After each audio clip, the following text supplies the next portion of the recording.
Alright, some videos, I'm not even going to lie to you, I feel destined to do, right? This is one of them. By the way, if you are not a member of the Legion of Goons or a subscriber to Jobbers and Goons, please do so right now. That would be amazing. We are chasing 20k subs. We're almost there, and that will be a huge milestone for the channel. So thank you for all the love and support from everyone so far. But yeah, getting back to this video, basically how this came about is someone was purchasing a video package. By the way, do so by hitting me up on Discord if you want to see your favorite character here or on my second channel, The Coffee Shop. 3 videos right now for $50. That's the package. Can't beat it. Definitely hit me up on Discord and join my server. It's absolutely free to join.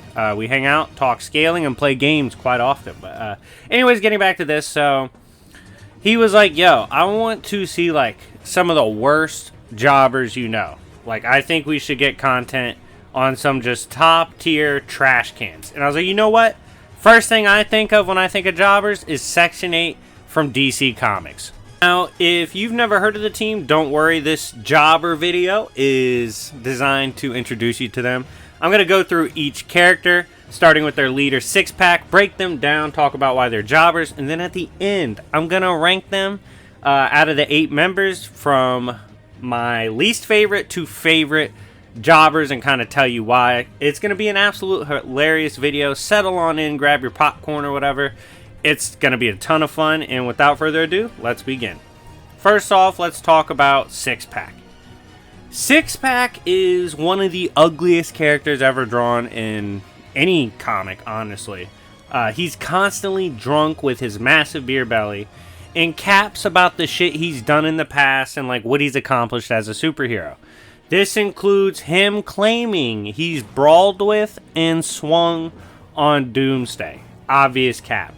He has absolutely zero powers, but he can brawl and is an expert with beer bottles. By the way, these characters most famously are associated with like the Hitman comics from back in the day.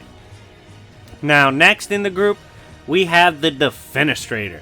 Now, the Defenestrator always has the Gucci mink on and the shades. He's the gloomy big dog in the back, waiting to scrap. What makes him unique is not a power. He actually just carries around a literal window. And what he does with this window is if he runs into an op, he sets it up and then tries to throw them through the window. That's right. He literally just throws people through the window. Obviously, this is top tier comedy, but you could argue the efficiency of this tactic is debatable. Yeah, it's not the best you've ever seen. Next, we have the legendary, chaotic, and controversial Dog Welder. With a couple things that make Dog Welder unique. One, PETA wants his ass canceled. That's right. He is actually one of the main ops to PETA, and you'll see why in a second. 2, he never talks. The man is stone quiet as he pulls up on his ops. Now, what does Dog Welder do / what's he bring to the table? Well, Dog Welder literally always has a stray dog on him. And if he runs down on a criminal or an op, all he does, get them down and weld the dog to them. That's right. If you're a criminal and you run down on Dog Welder, there's a good chance you end up with a stray dog, a dirty stray dog, literally welded to your face. It's absolutely horrible. But it's the power set that belongs to Dog Welder, and it's what made him infamous in the back alleys. Next, we have Bueno Excelente. This is a bit of a weird one. It might throw you guys off, but check it out, right? Like, he uses the power of insane perversion to fight crime. That's right. Super creepy, super pull up on you. And touch you where you don't want to be, dog. That's him. That's his game plan. And it's ridiculous that he got away with this, but it was in the name of justice. Literally, he's known for taking cheeks in the name of justice. And if he gets the drop on you and he says bueno, Rest in peace, your cheeks. But anyways, we're going to move on to a more savory character.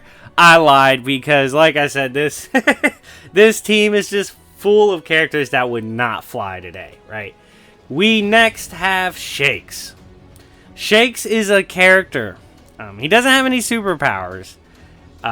What he does have, though, is Parkinson's and other severe medical issues that cause him to stutter and shake like crazy. He really doesn't do shit for the team. Like, he is on the team, but he doesn't really serve a function.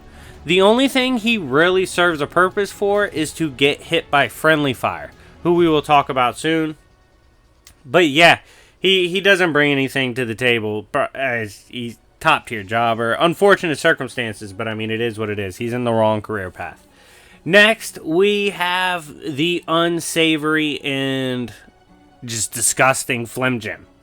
Phlegm Jim, as you guys should be able to guess by his name, has the power to spit. Now, when he spits, this is obviously massive loogies, like A1 loogies that are mad sticky. It's absolutely disgusting. His outfit is gross too. He looks like a methed out leprechaun. And you definitely don't want him to spit on you, because literally you don't know if you're going to get away if the spit lands. It's terrible. Next, we have Jean de Baton Baton. What is his power? He's French as fuck. That's right. Literally, being French is his power. What he does is he carries around a baton and baguettes, and whenever it's time to, battle someone or get into it with someone, he pulls up on on them with the power of Frenchness and gets it popping. Does he win? Don't worry about it. He's French as fuck, though, so hype him up. And lastly on the team, before we get into my personal rankings, we have Friendly Fire. He's an energy projection user and also a former bartender. Now, I know what you guys are thinking. Oh shit, this dude actually has a power, like energy protection. He should be the best in the group. You thought wrong. You see, Friendly Fire has a terrible trait. His issue is he literally can't hit anything on purpose. The fact that he's more likely to hit his teammate than his target literally every time is comedy, and it makes for an unfortunate circumstance for Friendly Fire. Now, we have gone over all the characters. By the way, make sure to smash the like button if you haven't already, and W in the live chat for getting this far. We are now going to go from my least to favorite, okay, out of the 8. And I'll kind of explain why I have them there before we wrap up the video. And let me know in the comment section down below who's your favorite to least favorite, all right? Let me know. I'm definitely going to read them and respond. Now, first we got Shakes, right? Shakes to me doesn't really do anything. Obviously, he just serves as someone for Friendly Fire to constantly hit. Literally brings nothing to the team. He's such an unnecessary character that he's probably my least favorite, so I have him coming in at number 8. Next is Phlegm Jim. Name self-explanatory, power self-explanatory. Phlegm Jim just wasn't that interesting to me in the runs. Of course, his power is annoying, but he's not one of my favorites, and I have him in the bottom tier with Shakes. Now, we're going to between this tier and the next tier is kind of a gap in terms of how much I like them. And coming in at number 6 is Bueno Excelente. Obviously, the concept and idea of Bueno is absolutely horrible. Like, the dude's most likely going to take your cheeks if it's in the name of justice or whatever purpose he's serving.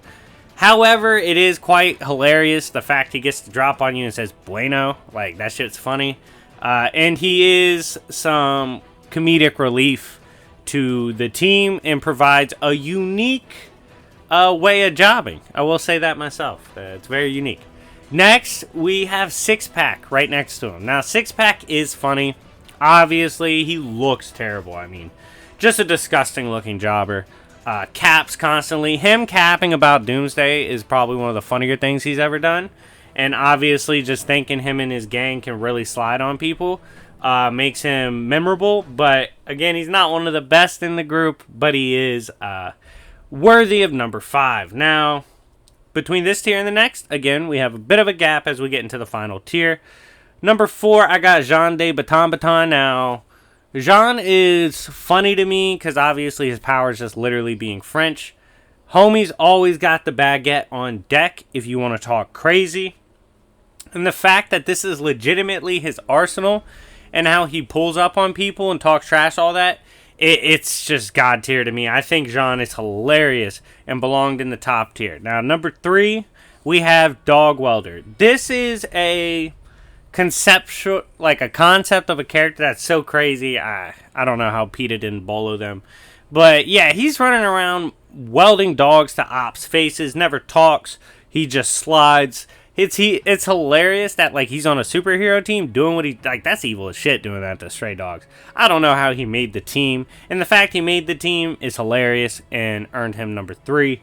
Number 2 on my team for my second favorite is actually Friendly Fire. I think the concept of Friendly Fire is absolutely hilarious, and the way he went out was so tragic.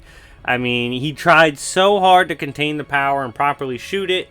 It ended up costing him dearly, costing him his life. It's cost allies before. It's just a tragedy of comedic proportions, and he's number 2 for me. Now, my GOAT among the Section 8 elite jobbers is the Defenestrator. His concept of carrying around a window and throwing ops through that window is funny as shit to me. I don't care. It's just hilarious how he gets down, the way he fights. I think he's even thrown Lobo through a window before, and I think a dog got welded to Lobo's ass. So yeah, shit gets real in the hood. But yeah, Defenestrator to me is the funniest. Always got the Gucci mink on, shaded up, looking sketchy, and making moves. But anyways, guys, thank you so much for watching. It's been your boy, Jobbers and Goons. If you're a fan of videos like this, make sure to hit the like button if you haven't already, and stay tuned for more content here and on the coffee shop. Anyways, guys, thank you so much for watching, and I'll see y'all later. Peace.